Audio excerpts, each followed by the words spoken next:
Dive into the chilling depths where danger lurks beneath the waves.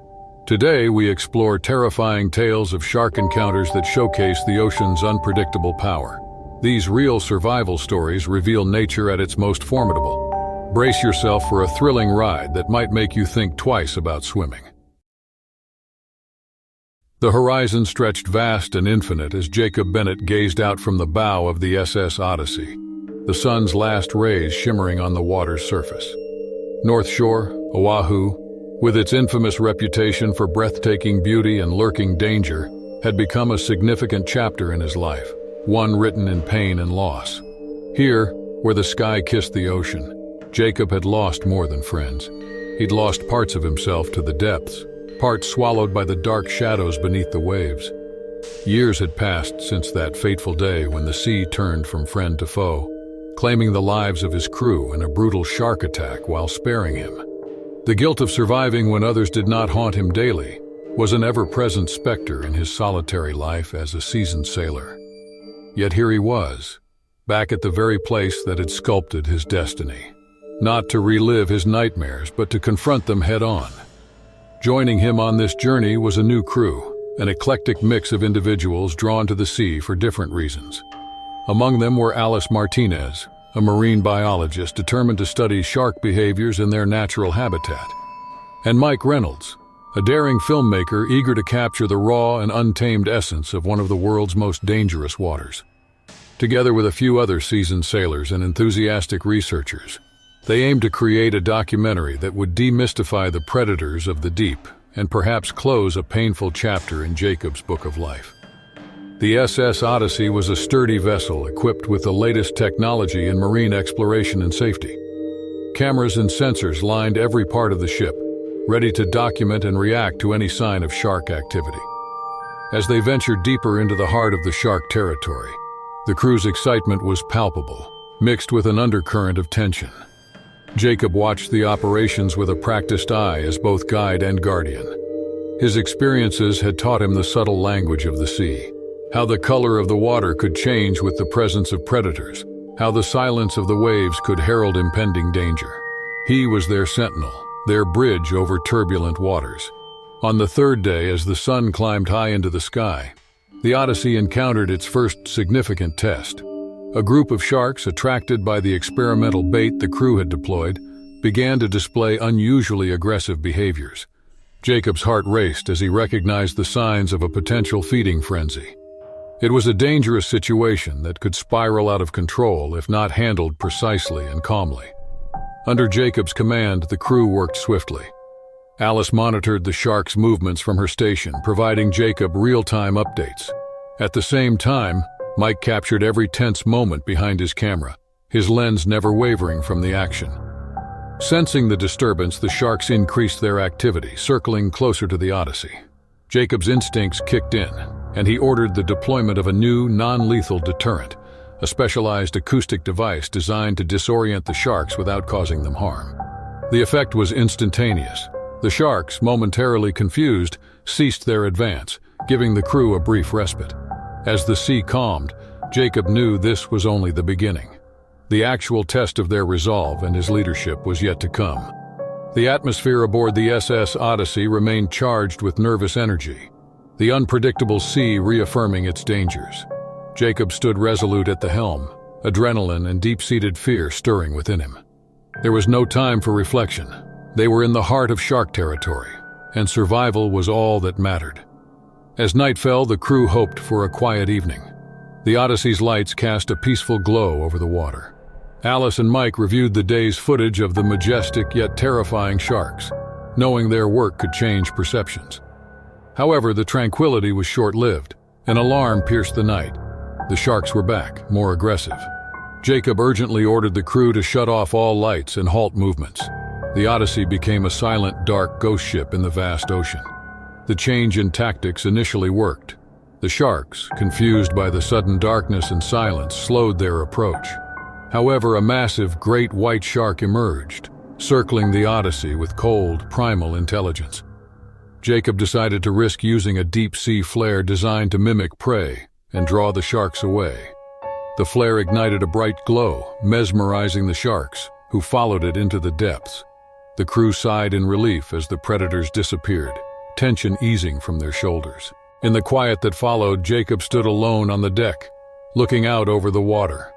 The ghosts of his past would never entirely leave him, but tonight he had faced them head-on. He had not only protected his crew, but had also given the sharks the respect and space they deserved. It was a delicate balance he had learned the hard way. As dawn broke over the horizon, the SS Odyssey turned towards home. The crew, exhausted yet exhilarated, had survived the night. For Jacob, the journey back wasn't just a return to safety. It was a step towards healing the deep scars of his past. His survival guilt might never disappear altogether, but now he knew that his experiences, however painful, had a purpose. They had taught him to navigate the waters and the storms within. Emma Torres adjusted her diving gear with practiced ease under the shimmering surface of the Great Barrier Reef, where the sun's rays danced through the crystal-clear waters. Known globally for her stunning underwater photography, Emma was on a mission to capture a series of images that would be the centerpiece of her next exhibit. Her target was the great white shark, a feared and revered apex predator. Today, the ocean was remarkably calm, a serene canvas for the risky task. Emma descended into the deeper waters, her camera equipped with a unique lens capable of capturing the great white's raw power and majestic grace.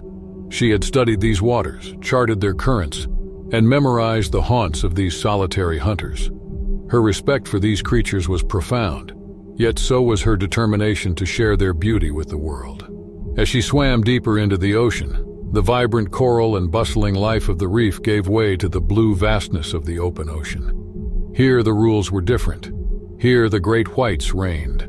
Emma's pulse quickened with the thrill of the hunt, not for prey but for the perfect shot. Her eyes scanned the depths, seeking the telltale silhouette against the pale sand below or the flick of a tail. Minutes turned to hours as she captured images of other marine life. Graceful stingrays, curious turtles, and schools of colorful fish darting through the water like living jewels.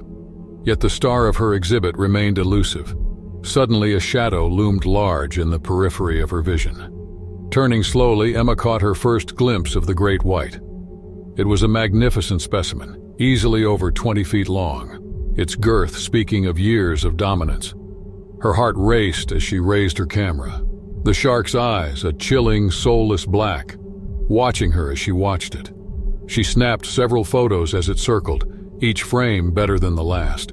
But as the shark made another pass, closer this time, Emma realized something was amiss. This shark wasn't just passing by, it was studying her, its movements deliberate, its interest piqued. A chill ran down her spine. Not of fear, but of a photographer's intuition. This shark was different.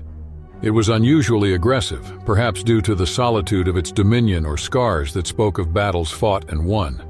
Emma knew she should ascend soon. Her air supply wasn't unlimited, and the rules of diving were strict and unforgiving. But the shark presented an irresistible subject, its formidable presence more captivating with each pass. She took a deep breath from her regulator, resolving to capture just a few more shots. That resolve, however, would soon be tested. The great white disappeared deep, leaving Emma to contemplate her next move. Moments later, it returned faster, more aggressive. It was no longer just the subject of her photos, it was a threat. Emma's instincts screamed for her to rise to the surface, but her ascent needed to be slow to avoid decompression sickness. As the shark approached again, its massive body cutting through the water with terrifying ease, Emma realized her situation was dire. She needed a plan with her air running low and the shark's behavior becoming increasingly unpredictable. She couldn't outrun it, she had to outsmart it. Emma Torres faced the great white shark in the vast open water, its immense size and predatory gaze locked on her. With her air supply dwindling, every decision now could mean the difference between a triumphant return or a tragic end. Her mind raced through her options, her training as both a diver and a photographer guiding her through the dangerous situation. First, Emma knew she had to keep her movements smooth and non-threatening. Sudden actions could trigger an attack from the shark, which was clearly on edge. She slowly adjusted the buoyancy of her equipment to maintain a steady elevation in the water, her eyes never leaving the great white's path.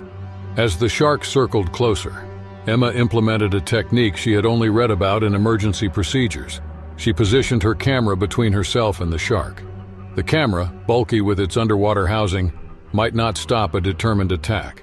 Still, it could act as a deterrent, making her appear larger and more formidable than she was. Intrigued yet cautious, the shark bumped against the camera with its snout, the impact vibrating through Emma's arms. She held her breath, not from the lack of air but from the moment's intensity. The shark seemed to reconsider, its dark eyes assessing her once more before it swam a wider circle around her. Emma seized this moment to check her air gauge. Only a few minutes remained. Emma began the ascent to the surface, knowing her time was critically short. She released a small amount of air from her vest, rising slowly to avoid decompression sickness. The shark, however, was not deterred and followed her ascent, its silhouette a constant reminder of the danger lurking just feet away. Emma's mind was clear, focused solely on survival.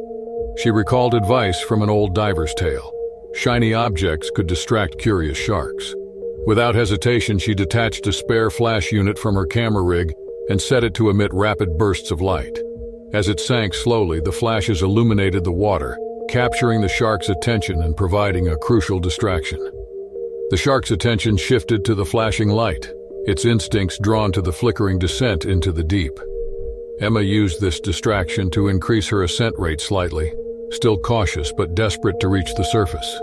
Finally, the surface came into view, the waves breaking above her. She broke through, inhaling the fresh air with deep, relieved gasps.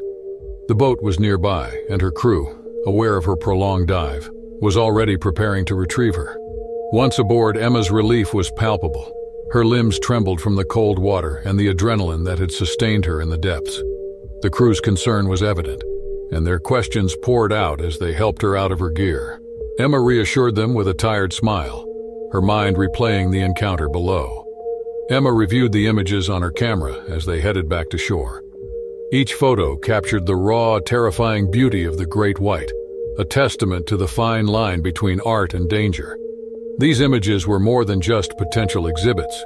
They were vivid reminders of her survival and the respect demanded by nature's most formidable predators. Back on land, Emma's story and her breathtaking photographs soon became the talk of the exhibition. Viewers were not only captivated by the beauty of the images, still, they were also gripped by the tale of her encounter. Emma, however, knew that the most significant achievement lay in her newfound respect and the understanding of the creatures she had vowed to portray through her lens, a bond forged under the most extreme conditions. Amid the rugged beauty of the Kimberley coast, a group of adventurous teenagers embarked on what was supposed to be an exhilarating sailing trip. The sky was clear and the sea calm as they set sail, laughter and excitement filling the air. However, the tranquility was deceptive, and as afternoon turned into evening, dark clouds began to gather on the horizon. Unbeknownst to the teens, a violent storm was brewing. Its rapid approach caught them entirely off guard. Winds escalated, churning the ocean into a frenzy of towering waves. Despite their efforts to navigate the storm, the small boat was no match for its fury. In a terrifying moment, a massive wave capsized the vessel, throwing everyone into the shark-infested waters. The chaos that ensued was blinding. Salt water and rain blurred their vision as they struggled to locate each other amongst the debris. Finally, they regrouped, clinging to the overturned hull for life. As the storm raged around them, they fought to keep their heads above water, the cold biting into their skin. When the storm finally passed, it left behind a clear sky and a devastating silence. The boat was damaged beyond repair and miles from the coast. Their situation grew even more dire when they realized they were drifting towards a notorious reef known for its shark activity. With no other choice, they abandoned the remnants of their boat and swam towards a visible rocky outcrop. Exhausted and terrified, they reached the small, jagged island just as the sun began to set. The outcrop offered little comfort or safety, with its sharp rocks and minimal flat space. They managed to salvage a few supplies from their boat: water bottles, a first aid kit, and a flare gun. It was clear that they couldn't stay on the rocks for long. The nearest island, visible on the horizon, was their only chance at finding help. The night passed slowly with cold winds and the constant threat of the ocean's predators. As dawn broke, they assessed their surroundings and their chances. The swim to the island was fraught with danger from the treacherous currents and the sharks that roamed the waters. Determined to survive, they planned their swim carefully. Staying together was their best defense, a human chain that could deter the sharks long enough to reach safety. They readied themselves, checking each other's makeshift flotation devices and preparing mentally for the swim of their lives. As they entered the water, their hearts pounded with fear and resolve. The clear blue waters of the Kimberley coast were deceptively beautiful, hiding the lethal threats that awaited beneath. They swam with deliberate strokes, conserving energy and keeping close to one another. However, their presence in the water was noticed. Shadows moved beneath the surface, circling closer with each minute. The first shark appeared, its dorsal fin slicing through the water ominously close. Panic surged, but they fought to maintain their formation, knowing that breaking apart could mean disaster. The teenagers' nerves were stretched taut as the first shark's sleek, menacing form circled them. Each ripple and splash heightened their terror, yet they pressed on, their strokes synchronized, eyes locked on the distant shoreline that promised safety. The group leader, Alex Turner, kept his gaze fixed forward, silently urging the others to keep their pace and formation. The water around them frothed as more fins appeared, the number of lurking predators growing. The sharks, attracted by the disturbance in their domain, were closing in, drawn by the potential of an easy meal. Despite their fear, the group's collective resolve hardened. They remembered the brief safety tips they had read about or heard in stories.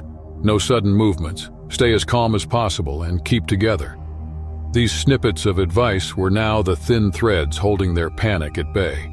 Their situation became more precarious as they approached the midway between the outcrop and the island. The current strengthened, pulling at their limbs, making their efforts increasingly laborious. The physical strain was immense, and their makeshift flotation devices were barely enough to keep them buoyant. In a desperate bid for survival, Mia Chen, the youngest of the group, remembered the flare gun they had salvaged. With trembling hands, she fired it into the sky, the bright red flare arcing over the ocean. The burning light starkly contrasted the deep blues of the sea around them, etched against the morning sky like a cry for help. The flare's sudden appearance startled the sharks momentarily, providing a brief respite from their encroachment. Seizing the moment, the teenagers increased their pace, their muscles screaming in protest as they fought the current and exhaustion. Minutes stretched into what seemed like hours, each stroke bringing them incrementally closer to the island. The sharks, though initially deterred, were not easily dissuaded. They resumed their pursuit, more cautious but still menacing. Their hope was rekindled as the shore finally came within a reachable distance. Just then, alerted by the flare, a rescue boat appeared on the horizon. It swiftly cut through the water, and its approach was a welcome relief. The sight of the ship injected them with a final burst of energy, and they swam with renewed vigor. The rescue team worked quickly, pulling the exhausted teenagers from the water. Safe within the boat, the reality of their ordeal began to sink in. They huddled together, their bodies shaking from adrenaline and relief, the terror of the sharks' shadowy figures still vivid in their minds. Once on the island, emergency services wrapped them in blankets and provided medical attention. The teenagers recounted their harrowing experience to the rescuers, their words a mixture of gratitude and disbelief at their survival. The event left a lasting impression on each of them. The ordeal had not only tested their physical limits, but it also forged a bond between them, built through shared adversity and the will to overcome. They returned home changed, more aware of the fragility of life and the strength of unity. The tale of their survival spread through their community, a stark reminder of nature's unpredictable power and the human spirit's resilience. It became a story told and retold, each recounting a testament to their courage and determination to live through one of the most risky days of their lives. At the heart of the bustling city stood the Aqua Labyrinth Aquarium, a marvel of marine architecture and a beacon for aquatic enthusiasts. Inside, the vibrant buzz of excited visitors filled the air, their faces lit with wonder as they gazed at the exotic marine life. Unbeknownst to them, a critical situation was about to unfold that would transform their day of leisure into a fight for survival. In the depths of the facility, submerged beneath layers of reinforced glass, swam some of the most formidable ocean predators. Among them was Titan, a massive white shark known for its imposing size and star attraction in the aquarium. During a routine maintenance check of Titan's enclosure, an unthinkable thing happened: a structural failure at one of the viewing panels. As the water began to seep through the cracks, the enclosure's integrity was compromised, and the maintenance team scrambled to initiate emergency protocols. But it was too late. With a force as powerful as nature, the panel gave way, sending a torrent of water crashing into the adjacent corridors. Propelled by the sudden rush, Titan found itself outside its home, swimming amidst the ruins of the collapsed section. The alarm system blared throughout the aquarium, a stark signal for immediate evacuation. Staff members, trained for various emergency scenarios, sprang into action, herding visitors towards the exits. However, the escape routes were more complex than before, with sections of the aquarium now submerged and the layout altered by the flooding. Meanwhile, Titan, disoriented but driven by instinct, began to explore its new environment. The aquarium's interconnected water systems, designed to simulate the natural flow of ocean currents, allowed the shark free passage between tanks and pools. Every habitat, from the tropical reef displays to the deep-sea exhibits, became a potential path for the wandering predator. The aquarium's staff faced a dual challenge. They needed to ensure the safety of the visitors and contain Titan before it could cause more havoc or harm itself. With the central control room monitoring the shark's movements, teams were dispatched with tranquilizer equipment, hoping to sedate the shark without causing undue stress or injury. Confusion and panic began as the visitors made their way to safety. The once clear paths were now labyrinthine due to the flooding, with water levels rising steadily in some areas. The stark reality that the barriers between them and the marine predators were no longer secure added to the urgency of their escape. The evacuation was more orderly on the upper levels, as the water had not reached these areas. Families clung together, following the illuminated signs to the nearest exits. Down below, however, the situation was more dire. Some visitors found themselves trapped, looking for alternate routes or awaiting rescue by the staff. During the chaos, the primary focus of the aquarium's emergency team was tracking and managing Titan's movement. The increasingly unpredictable environment complicated their efforts. As the flooding affected water pressure and electrical systems, the situation escalated inside the Aqua Labyrinth Aquarium as Titan, the great white shark, continued navigating the maze of interconnected tanks and pools. The staff, equipped with tranquilizer dart guns and emergency gear, moved cautiously through the waterlogged passages, their eyes scanning for any sign of the formidable predator. The team monitored the cameras in the control room, directing the rescue units to Titan's last known locations. However, the flooded electrical systems caused flickers in the camera feeds, complicating the task. Despite these obstacles, a plan was forming to guide Titan into a secure facility section that could temporarily house the shark until the situation was under control. As the staff worked on containment, visitors' evacuation continued. The fear was palpable in the lower levels, where the water was knee-high. Some visitors, especially those unfamiliar with the layout, needed help finding their way. In these tense moments, the calm professionalism of the staff was crucial. They provided support, guiding groups through alternative paths, sometimes wading through water-filled corridors that were once bustling walkways. Outside, emergency services had set up a staging area. Ambulances and first responders were ready to assist those who made it out, offering blankets and medical care. Family members who had been separated inside were reunited, their relief mixed with the anxiety of the unfolding drama. Back inside, a critical moment approached. Titan had entered a large circular tank designed for the dolphin show. Though not ideal, the tank provided a temporary holding area with its robust filtration system and reinforced glass. The staff seized this opportunity, preparing to sedate the shark. As Titan circled the tank, a marine biologist on the team took careful aim with a tranquilizer dart. With a steady hand, she delivered a shot that would gradually calm the massive creature without causing harm. Meanwhile, the structural engineers assessed the facility's damage. The initial breach had weakened several areas, and stabilization was urgent to prevent further collapses. With precise coordination, they began reinforcing the affected sections, ensuring the building's integrity was restored as much as possible. As the tranquilizer took effect, Titan's movement slowed. The once formidable predator now floated more gently through the water, agitation easing. The immediate danger was subsiding, but the long-term task of repairing the aquarium and preventing future incidents was just beginning.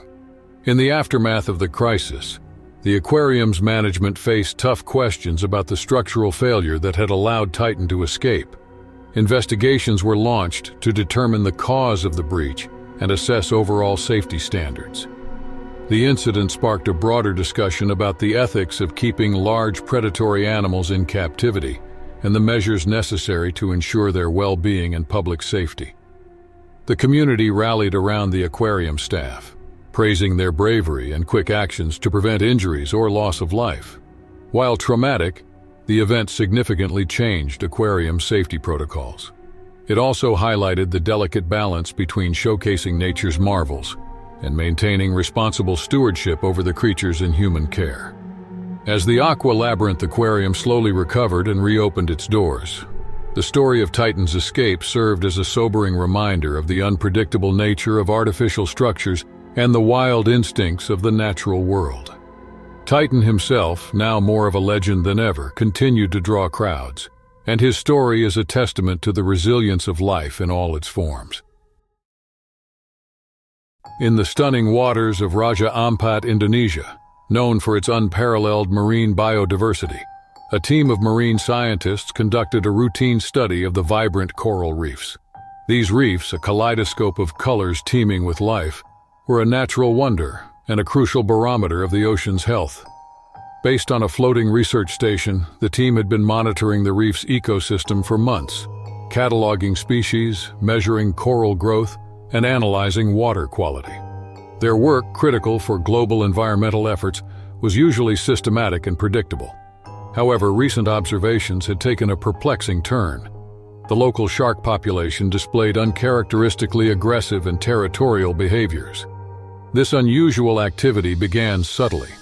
Initially, the researchers noted slight changes in the shark's swimming patterns and a heightened reluctance to retreat from human presence. But as weeks progressed, the changes became more pronounced. Sharks, typically solitary hunters, were now seen grouping, patrolling the reefs as if guarding them against intruders. Concerned by these developments, Dr. Leila Moreno, the team's lead marine biologist, decided to investigate further. She hypothesized that an external factor altered the shark's behavior, potentially linked to an environmental stressor. The first step was to collect and analyze more detailed data on the shark's movements and interactions. Utilizing advanced tracking technology, the team tagged several sharks with GPS devices, allowing them to monitor their routes and behavior patterns in real time. The data revealed alarming trends. The sharks frequently visited a specific remote section of the reef that had not been thoroughly studied due to its inaccessibility and strong currents. Driven by scientific curiosity and concern, the team organized a dive expedition to the area. What they discovered there was a hidden environmental disaster.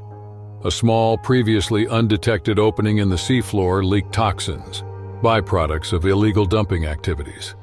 These chemicals, seeping into the reef, disrupted the ecological balance, affecting the neurochemistry of the marine life, particularly the sharks. The leak was slow but steady, poisoning the waters and creating a ripple effect across the ecosystem. Fish populations were dwindling, coral was bleaching at an accelerated rate, and the sharks, losing their natural food sources, were becoming increasingly desperate and aggressive. Realizing the gravity of the situation, Dr. Moreno and her team knew they had to act swiftly. They collected water samples, documented the affected areas, and prepared a comprehensive report detailing their findings. Their immediate goal was to halt the leak and commence a cleanup operation. Still, they also needed to raise awareness about the broader implications of such environmental disasters. As the day ended, the team returned to their research station, their minds heavy with the day's revelations. The sunset over Raja Ampat cast a beautiful yet sad light on the waters that now face an uncertain future. As the sun dipped below the horizon, the research team at Raja Ampat worked through the night, analyzing the samples they had collected from the contaminated site. The lab aboard their floating station was abuzz with activity. Every test and analysis added more urgency to their mission. The results confirmed Dr. Moreno's fears. The toxins were a direct threat to the reef and a catalyst for the sharks' altered behavior. Understanding the magnitude of the crisis, the team crafted a multifaceted response plan. The priority was to contain and neutralize the leak. With the help of local authorities and environmental agencies, they deployed a specialized team to the site. Equipped with chemical containment barriers and absorption materials, they began sealing the leak and removing the accumulated toxins. Parallel to these efforts, Dr. Moreno spearheaded an ecological rehabilitation program. This involved introducing bioremediation agents that could naturally break down the toxins without harming the marine environment. The team also installed artificial reef structures to provide shelter and breeding grounds for displaced marine life, restoring the ecosystem's balance. However, the sharks, still under the influence of the toxins, posed an immediate danger. The team set up a series of non-invasive barriers using magnetic and electrical fields, technologies known to deter sharks without harming them. These barriers were placed around critical areas of the reef and proved effective in redirecting the sharks' movements away from human activity zones. As the days passed, the immediate crisis began to stabilize. Still, the long-term impact of the environmental disaster was just starting to unfold. The research team expanded their monitoring efforts, setting up additional stations to track water quality and marine life health across a broader area. They also launched a satellite tagging program for the sharks to study the long-term effects of toxin exposure on their behavior and health. Dr. Moreno and her team's work drew attention from the global scientific community and the media. Interviews and documentaries highlighted the plight of Raja Ampat's reefs and the dangers of unchecked environmental pollution. This increased visibility brought support from international conservation groups, which provided funding and resources for ongoing rehabilitation efforts. Amid these developments, the team made another startling discovery. The DNA analysis of the local shark population showed genetic mutations that were likely caused by prolonged exposure to the toxins. This revelation added a new layer of complexity to their study, suggesting that the leak's environmental impact could span generations. The team's findings were compiled into a comprehensive report at a significant international marine conservation conference. Dr. Moreno's presentation detailed the immediate response to the crisis and the ongoing research and conservation efforts needed to recover from such an environmental disaster fully. The conference concluded with a roundtable discussion. Dr. Moreno advocated for stricter regulations on maritime activities, including waste disposal and chemical handling. Her impassioned plea emphasized that the Raja Ampat incident should be a wake-up call for global environmental stewardship. Back at Raja Ampat, the reef slowly began to show signs of recovery. Fish populations started returning, coral polyps resumed their growth, and the sharks' behavior reverted to standard patterns. The research team continued their vigilant watch over the area, their studies contributing valuable data to the global understanding of marine ecosystems and the delicate balance that sustains them. As the story of the coral reef mystery concludes, the team at Raja Ampat remains a beacon of hope and resilience. Their unwavering commitment to the environment and the lessons learned from the crisis helped restore one of the world's most beautiful reefs and set new benchmarks in marine conservation. In the lush, untouched expanses of Cocos Island, Costa Rica, a group of friends, avid adventurers drawn to the mysteries of nature, embarked on what was to be a thrilling exploration of one of the island's secluded coves. Known for its dramatic cliffs and dense jungles, Cocos Island was a beacon for those seeking the raw beauty of an untamed paradise. The day began under the warm embrace of the tropical sun, as the friends, equipped with snorkeling gear and high spirits, maneuvered their rented boat through the crystalline waters. Their destination was a rarely visited cove rumored to host an underwater spectacle of coral reefs and vibrant marine life. The azure waters transitioned into stunning clarity as they neared the cove, revealing the bustling life beneath the waves. Schools of colorful fish darted through the water, and corals of every shape and hue painted a lively mosaic on the ocean floor. Overwhelmed by the beauty and tranquility of the cove, the group eagerly donned their snorkels and plunged into the water. The exploration was mesmerizing. They swam amongst the coral formations, marveling at the intricate ecosystems and the playful dance of the fish. The serenity of the underwater world was a stark contrast to the rugged, wild landscapes of the island above. For a moment, the cove felt like a hidden paradise, a secret kept from the ravages of the outside world. However, the idyll was shattered when a sudden shadow loomed over one of the swimmers. Before anyone could react, a swift and silent shark struck. The attack was quick and fierce, leaving the group in a state of shock and helplessness. With the injured friend in critical condition, panic set in as the reality of their isolation and vulnerability became painfully clear. Without cell service and cut off from the main island, the friends' thoughts raced to find a solution. They managed to get their injured companion back onto the boat, using their limited first aid supplies to tend to the wounds. They decided to attempt the perilous journey back to the main island, knowing that staying in the cove was not an option. As they prepared to leave, one of the friends noticed unusual markings along the cove's inner walls, partially hidden under the foliage. Curiosity overcoming fear, they investigated and stumbled upon a chilling scene. Dozens of shark fins recently cut and left to dry in the sun. The evidence was undeniable. They had discovered an illegal shark finning operation. The grim discovery explained the sharks' aggressive behavior. Human cruelty disturbed the waters, turning the sharks into unwitting aggressors. The friends realized that the poachers might have noticed their presence in the cove, making them potential targets. Now their escape was not just a race against time and nature, but also against human threats. Determined to bring evidence of this atrocity to the authorities, they gathered as many photographic proofs as they could without alerting the poachers who might still be nearby. With the boat loaded and their injured friend as stable as possible under the circumstances, they set off. The paradise of the cove now a haunting memory of paradise lost.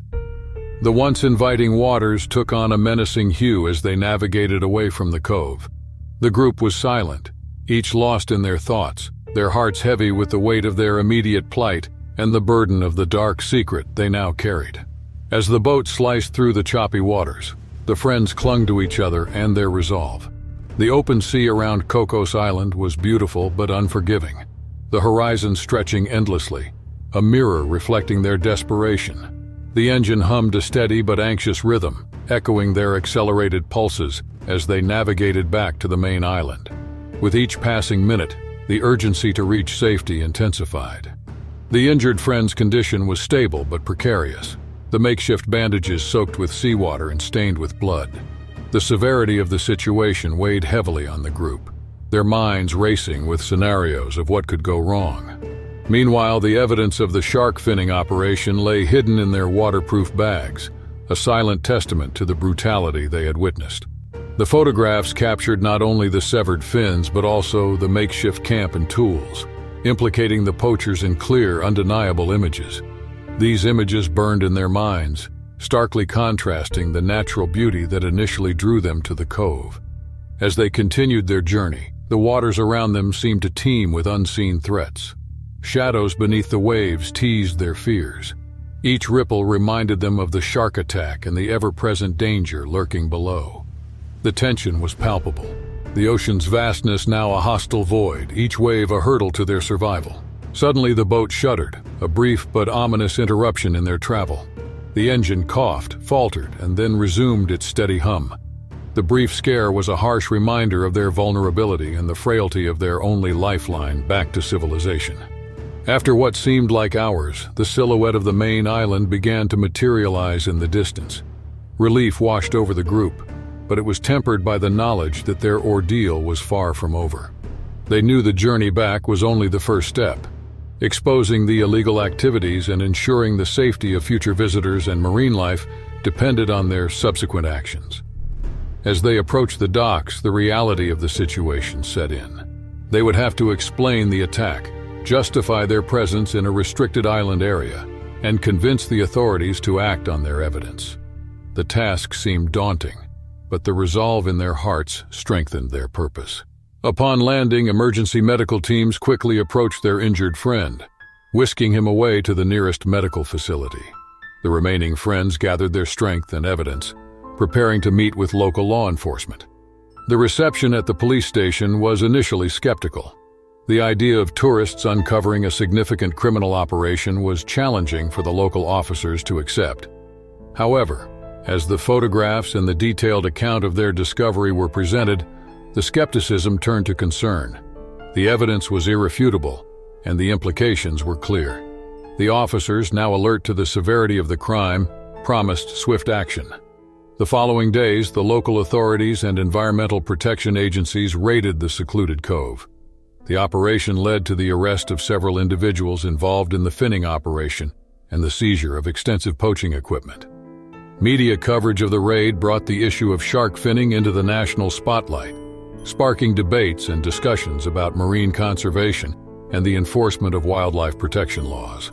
For the group of friends, the events at Cocos Island became a pivotal moment in their lives. They stayed on the island for several more days, aiding the authorities with further investigations and providing statements. When they finally returned home, it was with a deeper understanding of the impact of human actions on nature. The story of their harrowing escape and the environmental scandal they uncovered resonated far beyond their immediate circle. It served as a poignant reminder of the fragility of ecosystems and the dire consequences of human greed. They had come to Cocos Island seeking adventure but left as advocates for conservation, their lives forever changed by the depths of the ocean's beauty and its plight.